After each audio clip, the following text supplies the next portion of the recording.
Hello everyone, नमस्कार। मुझे देखने वाले सभी एस्पिरेंट्स, सभी दर्शकों का मैं बीइंग ऑफिशियल यूट्यूब चैनल पर स्वागत करता हूं। अब हमारे चैनल को कंप्लीट हो चुके हैं पूरे 1 ईयर एंड 6 मंथ, यानी कि 1.5 साल कंप्लीट हो चुका है। और ये वाली वीडियो जो है 200th वीडियो है। इसके साथ साथ 200 वीडियोस भी कंप्लीट हो जाएंगी। तो इसी खास उपलक्ष्य पर मैं आप सबके बीच में एक वीडियो लेके आया हूँ, जिसमें मैं आप लोगों के साथ शेयर करने वाला हूँ अपना एसएससी सीजीएल 2019 का स्कोर कार्ड, अपने चैनल का रिपोर्ट कार्ड जो हमने 1.5 साल में अपने चैनल पर आपको कंटेंट प्रोवाइड किया है।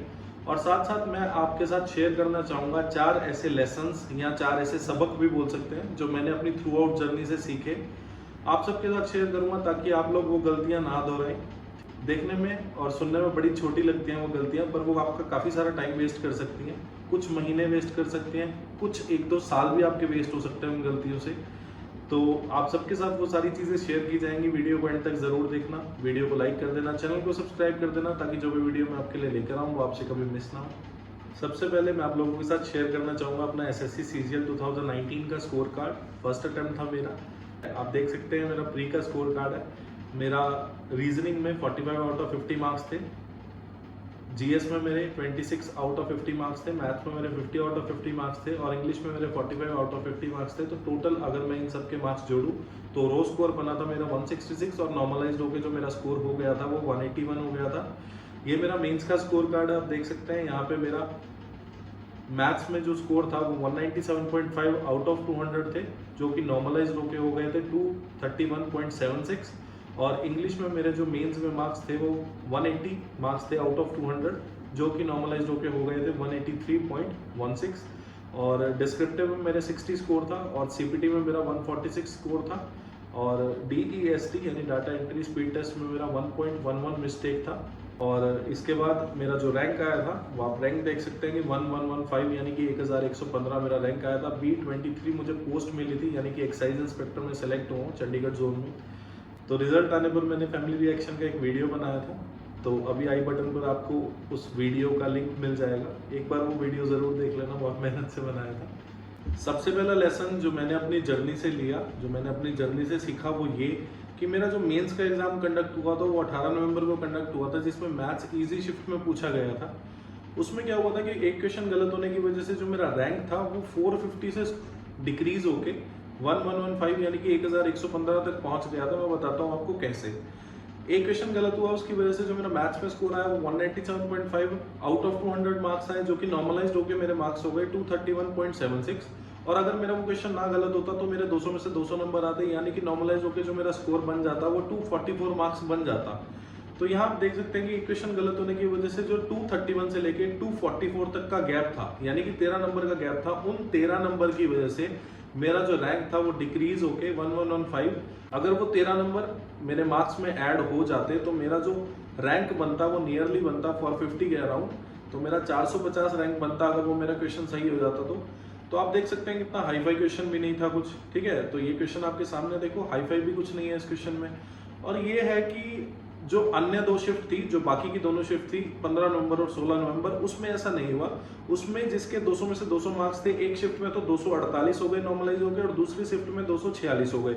और जैसे जैसे उनके क्वेश्चन एक क्वेश्चन गलत होता जा रहा था तो उनका नॉर्मलाइज स्कोर भी है जो 2 या 2.5 नंबर से ही डिक्रीज हो रहा था। पर हमारे वाली शिफ्ट में ऐसा हुआ कि 13 मार्क्स डिक्रीज हुए एक क्वेश्चन गलत होने की वजह से। यानी कि मेरे कुछ नॉन थे जिनके 2-3 क्वेश्चन गलत होने की वजह से। क्वेश्चन कैसे गलत होंगे? मैथ्स में स्टूडेंट ठीक थे, मैथ्स में जो है वो एस्पिरेंट ठीक थे, पर ये है कि थोड़ा बहुत जल्दबाजी में या थोड़ी बहुत गलती करके 1-2 क्वेश्चन हर किसी के गलत हो जाते हैं, उसमें कुछ गलत बात भी नहीं है। तो उनकी वजह से जो है उसके सिलेक्शन पे भी काफ़ी असर पड़ा। रैंक तो बहुत पीछे गया, कईयों का सिलेक्शन भी नहीं हुआ, जिनके 2-3 या 3-4 क्वेश्चन भी गलत हो गए उनका सिलेक्शन भी नहीं हुआ।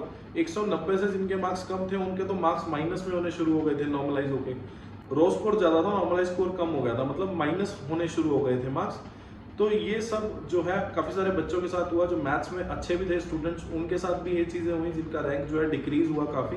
बात करूँ अगर अपने मैं मैथ्स के प्रिपरेशन की, तो मैथ्स के मैंने कलेक्ट किए 3 नामी टीचर्स के नियर अबाउट 7500 क्वेश्चन मैंने कलेक्ट किए और उन क्वेश्चन को मैंने करना शुरू किया। प्री और मेंस के बीच में जो गैप था वो 9 मंथ का गैप था, जिसमें से 7.5 मंथ मैंने ये सारे क्वेश्चन सॉल्व करने में लगा दिए।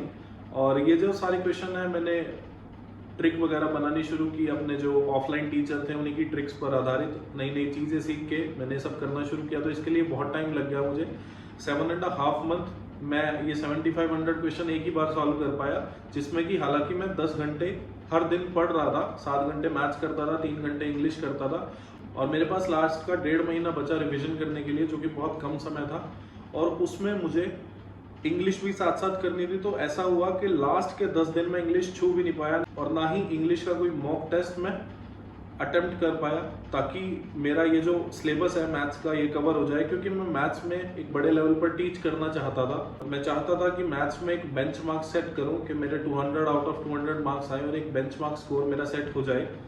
तो इस वजह से जो है मैंने मैथ्स में इतना जो है प्रयास किया, इतना जो है क्वेश्चन अटेम्प्ट किए, और आप मानेंगे कि मैंने मॉक भी कोई नहीं छोड़ा। मतलब पिछले 2-3 साल के जो भी एसएससी एग्जाम में जो भी मैथ्स के क्वेश्चन पूछता था, वो सारे क्वेश्चन मैंने अटेम्प्ट किए हैं, ताकि मेरा मैथ्स का पेपर जो है वो अच्छा हो जाए, मेरे 200 में से 200 मार्क्स आ जाए। तो उसके लिए मैंने बहुत मेहनत की, और साथ साथ ये नहीं है कि मैं यहाँ पे आपको एक्सक्यूजेस दे रहा हूँ, ऐसा कुछ नहीं है, but this is the fact, जो भी आपको सब बता रहा हूँ एक फैक्ट है।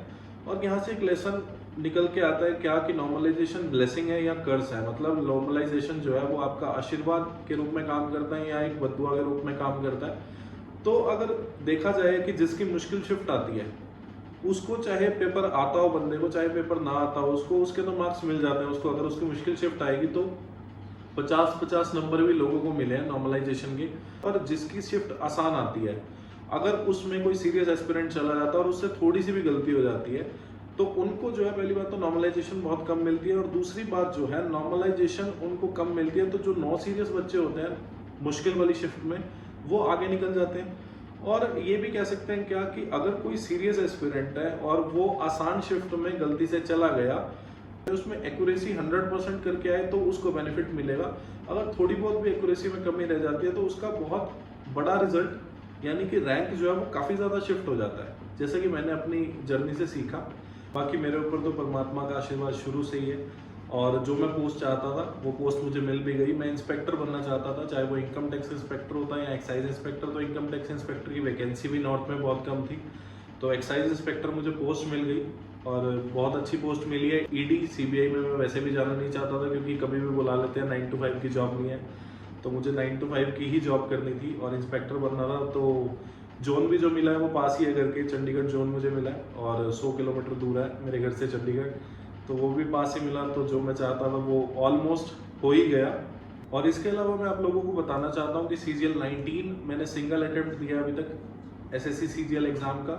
ना मैंने CGL 2020 दिया, ना CGL 2021 दिया, और ना ही CGL 2022 मैं देने वाला हूँ, क्योंकि अभी तक SSC भी वेटिंग लिस्ट नहीं लाई है, और मैं नहीं चाहता कि मैं किसी की पोस्ट खराब करूं, किसी और को फायदा हो जाएगा, किसी और को पोस्ट मिल जाएगी, तो इसलिए मैंने अटेम्प्ट भी नहीं किया।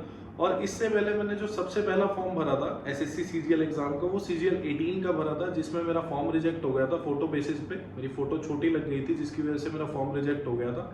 तो यहाँ पे एक और लेसन है, मैं आप सबको बताना चाहता हूँ कि अगर आप किसी एग्जाम की प्रिपरेशन 1-1.5 साल कर रहे हैं, आप उस एग्जाम के लिए सीरियस हैं, तो आप उसका जो फॉर्म है उसको भरने में भी 15-20 मिनट या आधा घंटा या पौना घंटा लगाएं, क्योंकि जितने एग्जाम के लिए आपको सीरियसनेस आपके अंदर होनी चाहिए, उतनी ही सीरियसनेस आपकी फॉर्म भरते टाइम होनी चाहिए। और ध्यान रखना एक चीज क्या, कि फोटो के बेसिस पे हर साल काफी सारे फॉर्म रिजेक्ट होते हैं, तो फोटो और सिग्नेचर बहुत ध्यान से, बहुत केयरफुली आप लोगों को लगाना होता है अपने फॉर्म पे, तो उस चीज का आप लोग बहुत अच्छे से ध्यान रखना। और इसके अलावा मैं CPO 19 और CPO 20 को भी क्लियर कर चुका हूँ प्रीलिम्स लेवल पे, क्योंकि मैंने वो पोस्ट ज्वाइन नहीं करनी थी, आर्म फोर्सेज में मुझे नहीं जाना था, इसलिए मैं PET और PST एग्जाम नहीं देने गया।